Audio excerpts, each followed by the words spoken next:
नमस्कार, जनसत्ता में आपका स्वागत है। मैं हूं उपेंद्र कुमार और आपके लिए लेकर आया हूं कारोबार जगत की ताज़ा और बड़ी खबरें। शुक्रवार को शेयर बाजार की शुरुआत तेजी के साथ हुई, लेकिन कारोबार के अंत में बीएसई का सेंसेक्स 125 पॉइंट गिरकर 59,016 पर बंद हुआ। वहीं नेशनल स्टॉक एक्सचेंज का निफ्टी 44 पॉइंट गिरकर 17,585 पर बंद हुआ। बता दें, गुरुवार को सेंसेक्स 417.96 अंक की बढ़त के साथ 59,141.16 स्तर पर बंद हुआ था। वहीं निफ्टी 110.05 अंक की मजबूती के साथ 17,629.5 के स्तर पर बंद हुआ था। उधर लखनऊ में जीएसटी काउंसिल की बैठक सुबह 11 बजे से शुरू है। बैठक की अध्यक्षता वित्त मंत्री निर्मला सीतारमण कर रही हैं। बताया जा रहा है कि इस बैठक में पेट्रोल डीजल को जीएसटी के दायरे में लाया जा सकता है। वहीं इस बैठक में 4 दर्जन से अधिक वस्तुओं पर कर की दर की समीक्षा की जा सकती है और 11 कोविड दवाओं पर कर छूट को 31 दिसंबर तक बढ़ाया जा सकता है।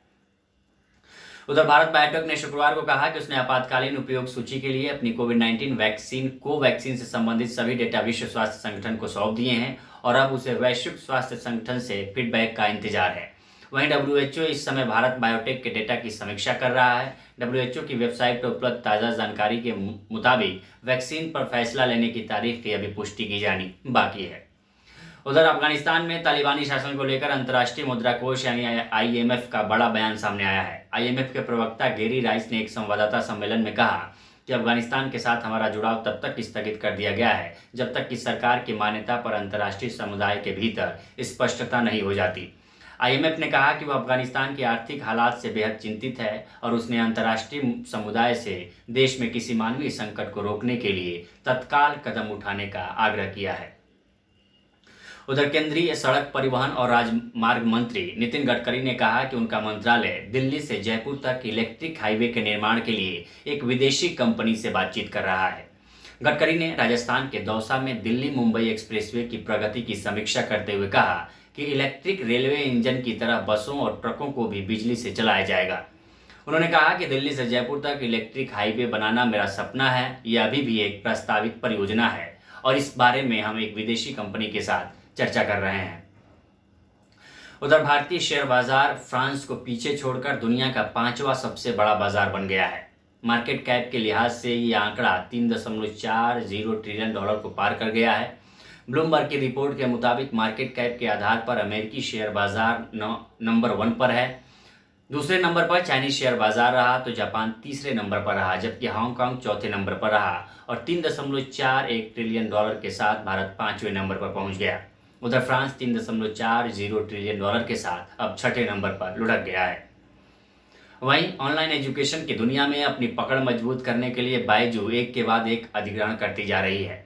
बायजू ने अब अमेरिकन कोडिंग प्लेटफॉर्म टिंकर का अधिग्रहण किया है। कैलिफोर्निया आधारित ये कंपनी 12वीं के बच्चों को कोडिंग सिखाती है। बता दें, इस साल यह बायजू का 9वां अधिग्रहण है।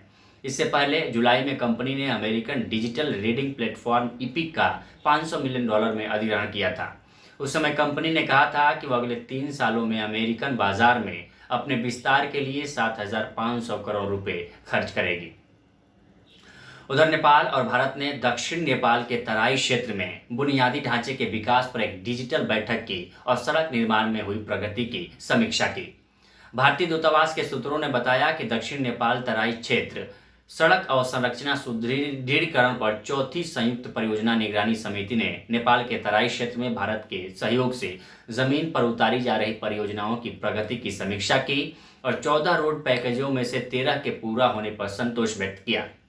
बता दें, भारत के विदेश मंत्रालय में संयुक्त सचिव अनुराग श्रीवास्तव और नेपाल के भौतिक अवसंरचना और परिवहन मंत्रालय के संयुक्त सचिव केशव कुमार शर्मा ने इस समिति की बैठक की सह अध्यक्षता की।